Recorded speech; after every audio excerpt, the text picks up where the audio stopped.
Hello again, and welcome back to Granny Dorothy Visits. Today's topic is exclude his or her negative energy. And the first reading from Wayne Dyer's Everyday Wisdom. I finally realized that other people are simply going to be exactly the way they are, independent of my opinion about them. And the next one is from Julia Cameron's Blessings. And the quote at the top of the page is from Cian de Rohan.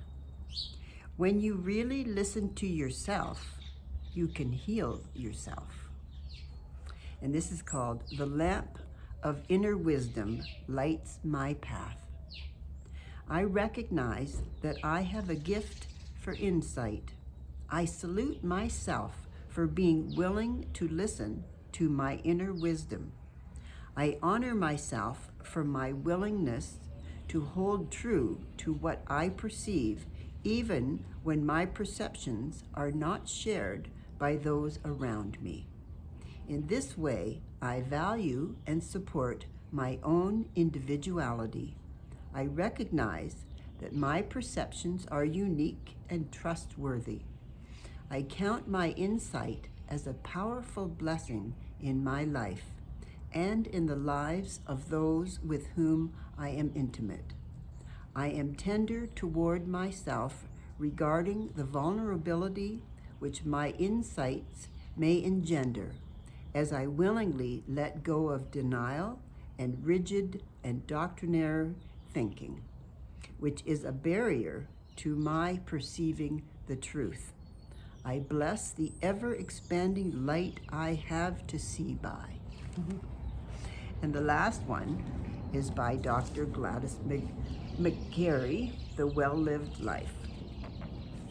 And this is called How to Set Boundaries. Setting healthy boundaries starts with knowing who we are and what we came to do. We must first understand what gives us juice and what drains it, because that shows us what's on our soul's path and what's interfering with it. To set and maintain boundaries in just the right place, we have to know ourselves really well. We can look to others who embody this self-assuredness for inspiration, but even then, each of us has to find our own way. My sister Margaret was an important role model throughout my life. In many ways, she took after our mother, walking to the beat of her own drum without needing to put others down for their beat. Margaret's quiet goodness set an example for me. As a child, she gave me something to fight against, but once I learned to stop fighting, I spent the rest of my life emulating her. When Margaret's first child was born, she and her husband lived in a small home with Mother Courtwright, her mother-in-law, who had a bedroom upstairs. I went to visit when the baby was still in arms. One day, the baby was crying, and it seemed that nothing Margaret did was helping. In retrospect, I see that the child was likely gassy or colicky. It had nothing to do with Margaret's care. But Mother Courtwright came downstairs regardless and immediately started telling Margaret what to do. Underneath her suggestions was a judgmental, confrontational energy. She seemed to think that Margaret wasn't suited to be a mother. Her tone was negative, almost nasty. I watched as my sister continued to rock and bounce her baby, swaddling her more tightly and holding her close. Eventually, Mother Courtwright finished speaking and went back upstairs. Margaret continued to hum to her baby softly, completely unperturbed.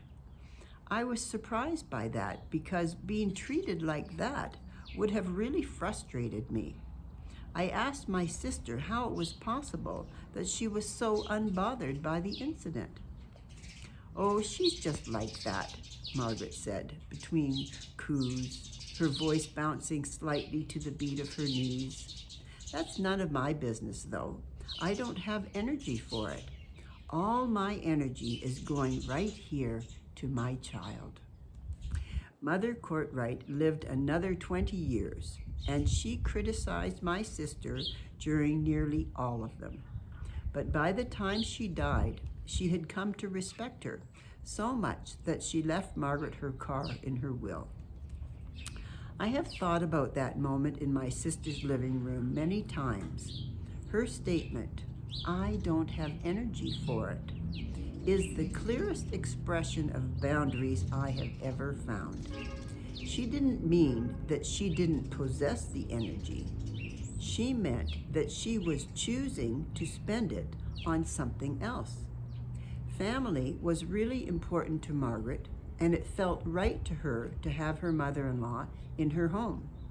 This was what it took for her to make it work.